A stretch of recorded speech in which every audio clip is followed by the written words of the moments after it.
Good afternoon. I'm Charlotte. You are watching The Ugly Atheist. I wanted to um, have you listen to something for a minute. Let me know what you think.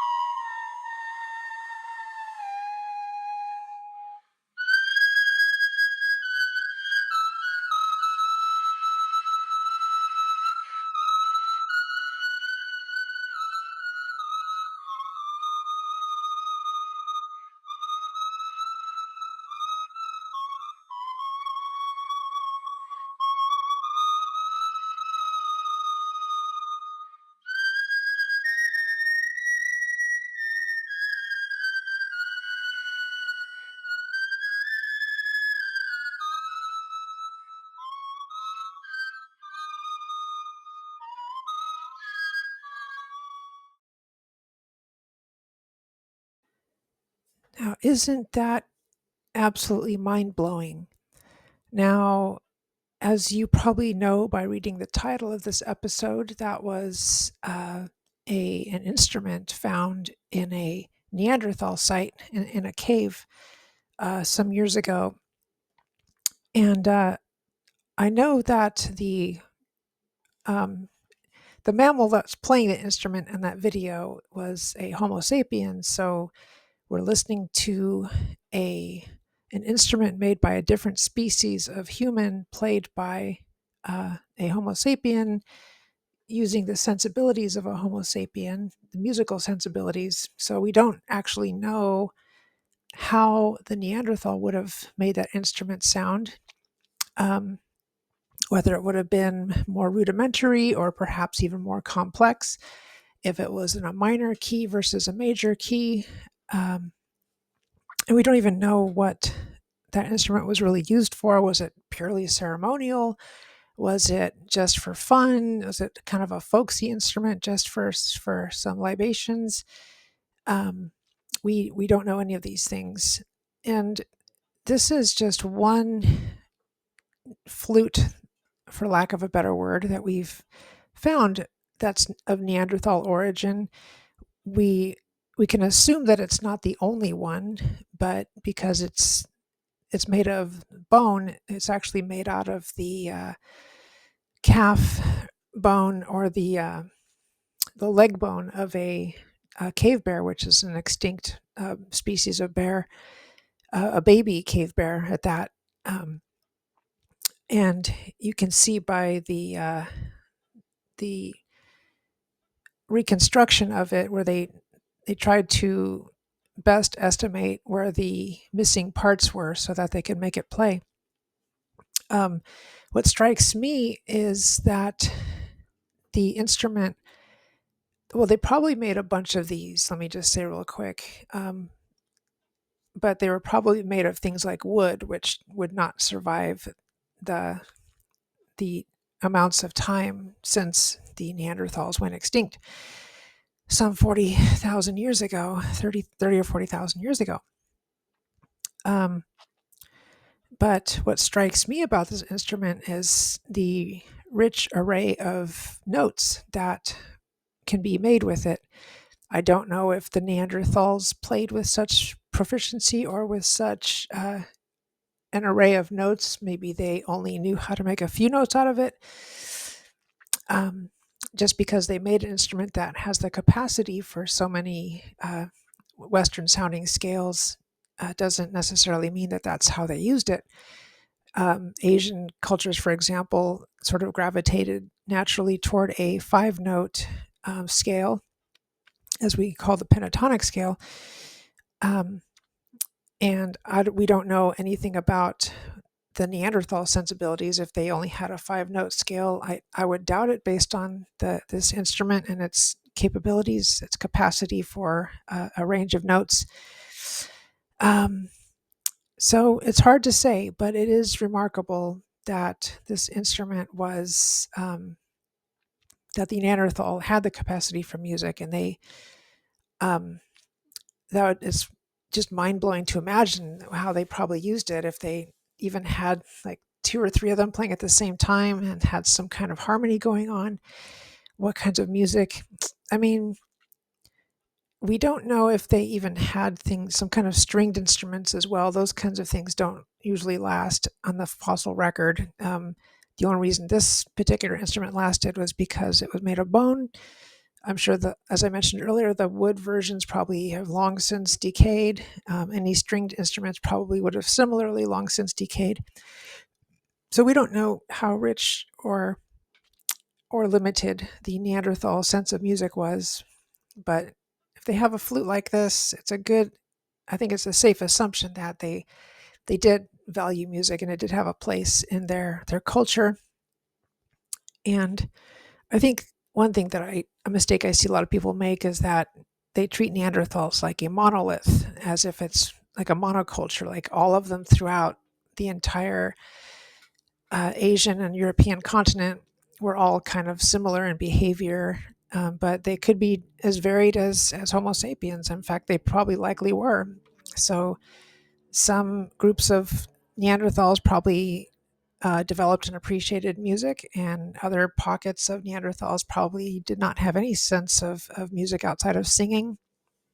Maybe they sang around their respective campfires or communal meetings. Um, but yeah, it's all just a big mystery, but it's fun to listen to this instrument being played for the first time. And this instrument was supposedly around 60,000 years old, this particular instrument. But to hear what the Neanderthal ears would have heard, something similar to that, in a long ago period that is mostly forgotten, I just find that fascinating. And I wanted to share that with you today.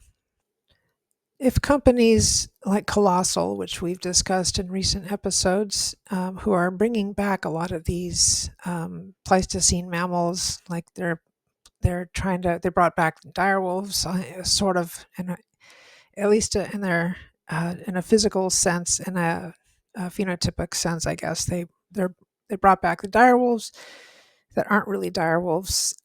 So I know they want to bring back the Smilodon. Not this, yeah. I think they do actually want to bring back the Smilodon. They want to bring back the woolly mammoth. They're making strides, and I highly doubt they're going to bring back Neanderthal, even though some people think they should. I don't think that they should personally, because Neanderthals are too human, and I think there's going to be a lot of ethical issues that would be involved with such an endeavor.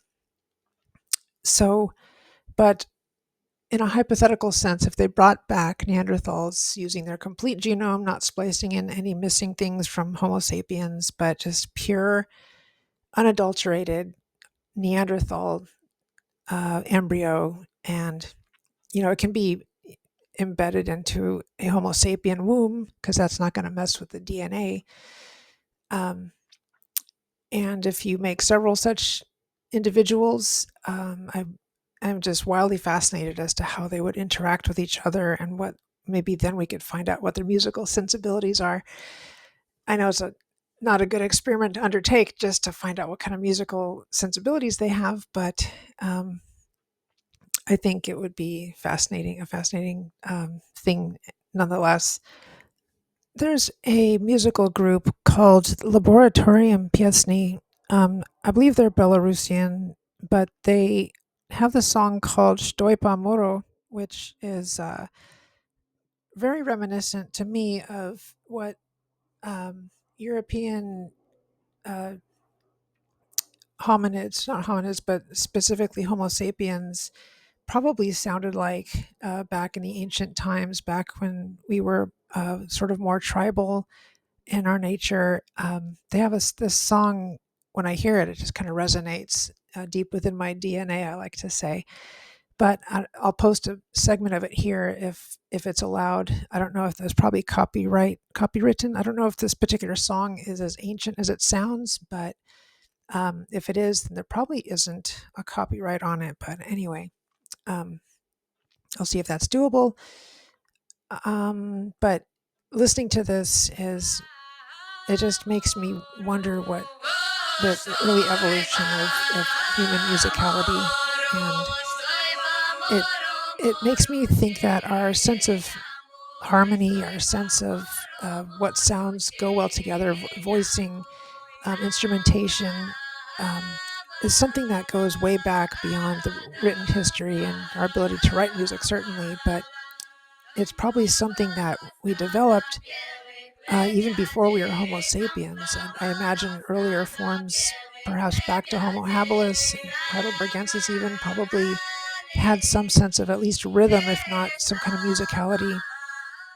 I know animals across the animal kingdom can be seen to respond to rhythm. I'm sure you've seen, videos of parrots or different birds kind of bobbing to a beat. Um, and there's videos of other kinds of primates and hoofed mammals, responding to somebody out in the field playing a guitar, for example, or playing or singing or doing some kind of percussive rhythm. So I think this is something that seems to be innate in almost all life forms, mammals at the very least. Um, and I'm wondering if perhaps it's a hearkening back to when all of us were in our respective wombs and we would hear our mother's heartbeat and hear our own heartbeat and the interplay between the different rhythms through the amniotic waters and fluids. Not to get too graphic, but um, that might have sort of given us all a sense of rhythm that we carry with us throughout our lives, and that perhaps even dictate the events in our lives and give every aspect of our life some kind of rhythm, where we wake up in the morning and we go throughout our day and go to sleep at night, and that can be seen as a rhythm of sorts. Our birth and our death, our different milestones that we hit, like all of these sort of fall into some kind of rhythm throughout our lives. And I think rhythm and musicality is, in a very literal sense and in a very poetic and symbolic sense, is just something that is really ingrained in mammals, and our Homo sapien large brains can take it steps further and develop it into things like symphonies, and with all different kinds of instruments that each have their own unique sounds and their own way of playing them, and yet they all work together. I mean, there's so much depth of symbolism in an orchestra, and there's very few things as human as orchestral music, or as people, choir music or choral music, people singing together. And I just think it's a wonderful, beautiful thing. And I'm glad that we made this discovery about the Neanderthals. And I felt like this is something I just wanted to share today. So I hope you enjoy it. And I'm Charlotte. You're watching The Ugly Atheist. If you like this kind of content, please like and subscribe. And I'll see you next time.